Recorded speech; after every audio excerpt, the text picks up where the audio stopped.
منبر جهانی. خدایا دین تو توحید و سنت که خالص باشد از هر شرک و بدعت، نشاید جز به آستان تو سجده، نزیبد جز بر تو اشک ذلت. پیام دین حق از تاج منبر بیفشاند جهانی بذر شوکت. شکست هر بت و هر بت نمایی نماد عزت دین است و دولت. پیام دین حق از تاج منبر بیفشاند جهانی بذر شوکت. الحمد لله والصلاة والسلام علی رسول الله و علی آله و صحبه و من والاه. بینندگان عزیز و گرامی، السلام علیکم و رحمت الله و برکاته. خداوند متعال من و شما و تمام این جهان هستی را خود به تنهایی و بدون هیچ نقشه قبلی آفریده است تا اینکه قدرت و عظمت و جبروت خودش را بر من و شما آشکار کند. نظم شگفت‌انگیز این جهان، گردش شب و روز، کهکشان و ستاره و سیاره و کوه و دامن و دریا و اقیانوس، همه و همه برای این آفریده شده اند که من و شما از وجود این نعمتها استفاده کنیم و به شکر و عبادت پروردگار خودمون مشغول باشیم. ابر و باد و مه و خورشید و فلک در کارند تا تو نانی به کف آری و به غفلت نخوری. همه از بهر تو سرگشته و فرمان بردار، شرط انصاف نباشد که تو فرمان نبری. آری، تمام این جهان هستی همچنان که مهرهای تسبیح بر یک نظم و ترتیبی چیده شده اند، یکایک ذرات این جهان هستی طبق یک نظم و ترتیب مشخص و معینی چیده شده اند و آفریده شده اند که من و شما و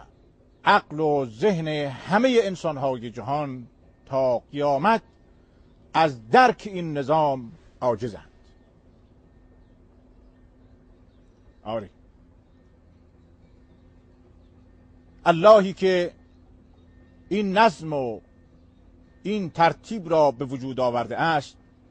ذاتی که این کائنات بزرگ را آفریده است، از من و شما چه می‌خواهد؟ خواست او از من و شما این است که تنها در برابر او سجده کنیم و تنها از او کمک بخواهیم. ایاک نعبد و ایاک نستعین.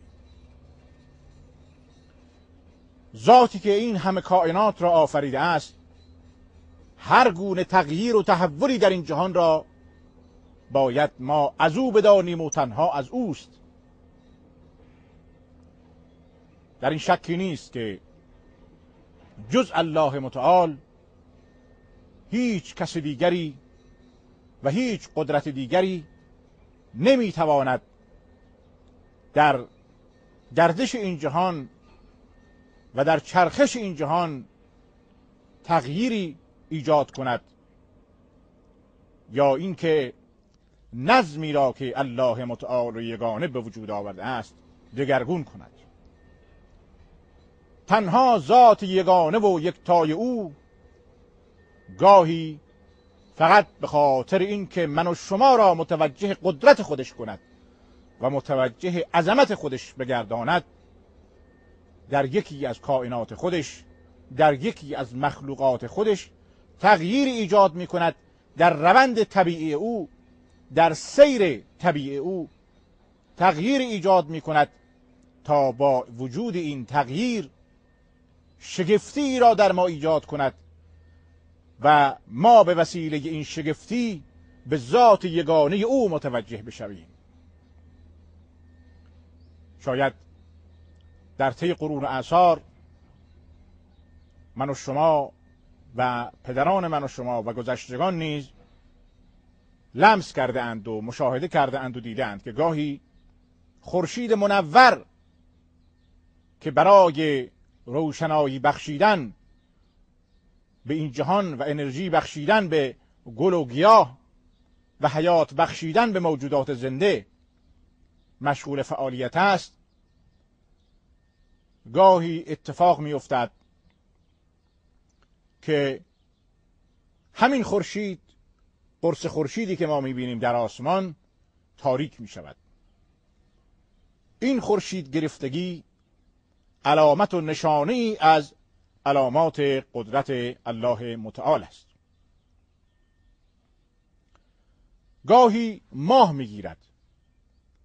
قرص ماه تاریک می شود و جهان را تاریک می کند. این که از لحاظ علمی چه تحلیلی می توان برای چنین پدیده‌ای تعریف کرد موضوع بحث ما نیست. موضوع مورد بحث ما این است که ما تابع دینی هستیم که یکایک لحظات زندگی ما در این دین عبادت است و یکایک دقایقی که ما در این دین سپری می کنیم عبادت است. حضرت رسول مکرم صلی الله علیه و آله و سلم هنگامی که ماه می گرفت، ماه گرفتگی یا خورشید گرفتگی، خسوف و کسوف، دو تا پدیده شگفت‌انگیز در جهان طبیعت که هر چند سال بعد و بدون اعلان قبلی اتفاق می افتد، رسول مکرم صلی الله علیه و آله و سلم که آخرین پیامبر گرامی الله متعال هستند و آمده بودند که برای من و شما نحوه زندگی کردن را و درست زندگی کردن را و مسلمان زیستن را بیاموزند، به ما آموختند که هرگاه ماه گرفت یا خورشید گرفت باید به الله متوجه شد، باید به سوی الله متوجه شد. ولذا 2 رکعت نماز در هنگام خسوف یا کسوف، ماه گرفتگی یا خورشید گرفتگی، سنت رسول مکرم صلی الله علیه و آله و سلم است.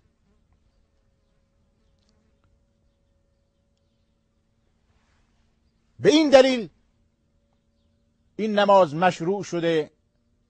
تا این که من شما یقین و باور داشته باشیم به این که و من آیاته اللیل و النهار و الشمس و القمر، از نشانه های قدرت الله متعال شب و روز و خورشید و مهتاب است. لا تسجدوا للشمس ولا للقمر، بنابراین برای خورشید و مهتاب نباید سجده کنید. واسجدوا لله الذی خلقهن، برای ذاتی سجده کنید که اینها را آفریده است. ان کنتم ایاه تعبدون، اگر شما تنها الله را میپرستید، خدا یگانه و یکتا را میپرستید. پس پدیده ماه گرفتگی و خورشید گرفتگی در واقع علامت و نشانه‌ای از قدرت بی مثال الله متعال است که نظم و ترتیبی را که خود ایجاد کرده است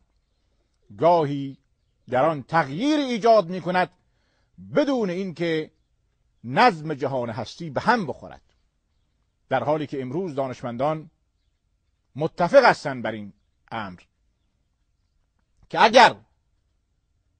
این کهکشان ها، ستاره ها، سیاره ها چنان که قرآن تعبیر می‌فرماید و کل فی فلک یسبحون، که هر کدام از اینها در مدار خودش در گردش است، اگر یک ذره 1/1000 ثانیه از مسیر خودش دور شود تمام این نظم به هم خواهد خورد و صدها و هزاران انفجار در جهان به وجود خواهد آمد و مشکلاتی ایجاد خواهد شد که ممکن است به فنا شدن جهان بیانجامد. این تحلیل دانشمندانی است که فقط بعد مادی قضیه رو در نظر دارند، اما ذاتی که این کهکشان ها و ستاره ها و سیاره ها و اقیانوس ها و باد و باران و شب و روز و همه این مخلوقاتش را آفریده است، اون خسوف ایجاد می کند، کسوف ایجاد می کند بدون اینکه هیچ اتفاقی بیفتد. بنابراین ایمان داشتن به این که این پدیده ها از علائم قدرت الله متعال هستند بخشی از صمیم ایمان است. بنابراین من و شما هرگاه که خسوف یا کسوفی اتفاق میافتد باید بلافاصله به سوی الله متوجه بشویم، به نماز بایستیم، به سنت پیامبر گرامی صلی الله علیه و آله و سلم تأسی کنیم و نماز خسوف و کسوف پیامبر گرامی صلی الله علیه و آله و سلم آن را چنان طولانی می‌خواندند، چنان رکوع و سجده و تسبیح را در آن طولانی می‌کردند که ساعتها طول می‌کشید و هدف این بود که در تمام این مدت فقط بندگان مؤمن مشغول راز و نیاز و تضرع و عاجزی به بارگاه الله متعال باشند و بدانند که خسوف یا کسوف چون که از علائم و نشانه های قدرت الله متعال است ممکن است به عذابی منتهی شود و برای این که این عذاب متوقف شود و خشم و غضب الله متعال فرو نشیند بندگان مؤمن باید مشغول عبادت بشوند و با ذکر و نماز و دعا و تسبیح و سایر عبادات که در داخل نماز انجام میگیرد الله متعال را شکر کنند و از خود راضی کنند. در 29 ماه شوال سال 10 هجری بود که همزمان با وفات ابراهیم فرزند رسول گرامی صلی الله علیه و آله و سلم خورشید گرفتگی پیش آمد و کسوف کاملی در شهر مدینه ایجاد شد. بعضی مردم بنابر عادت جاهلی گفتند که چون که وفات ابراهیم پسر پیامبر صلی الله علیه و سلم انجام شده لذا این اتفاق افتاده است. پیامبر گرامی صلی الله علیه و آله و سلم فرمودند که خیر، خسوف و کسوف 2 نشانه از علامات قدرت الله متعال هستند و به مرگ و زندگی هیچ کسی ربطی ندارند و بدین وسیله این باور مشرکان را و جامعه جاهلی را ابطال کردند و مردم را متوجه توحید و یکتاپرستی نمودند. بنابراین من و شما مکلفیم که در وقتی که خسوفی یا کسوفی ایجاد شود، امام مسلمانان در هر جامعه‌ای، در هر شهری، مردم را در صحرایی در نزدیک شهر جمع کند و همه مردم در اونجا جمع بشوند و به تأسی از رسول خدا صلی الله علیه و آله و سلم 2 رکعت نماز بخوانند. امیدواریم که خداوند متعال همه من و شما را بندگان تابع و فرمان برداری بگرداند و از خشم خودش ما را محفوظ بدارد. و صلی الله تعالی علی خیر خلقه محمد و علی آله و صحبه اجمعین. خدایا دین تو توحید و سنت که خالص باشد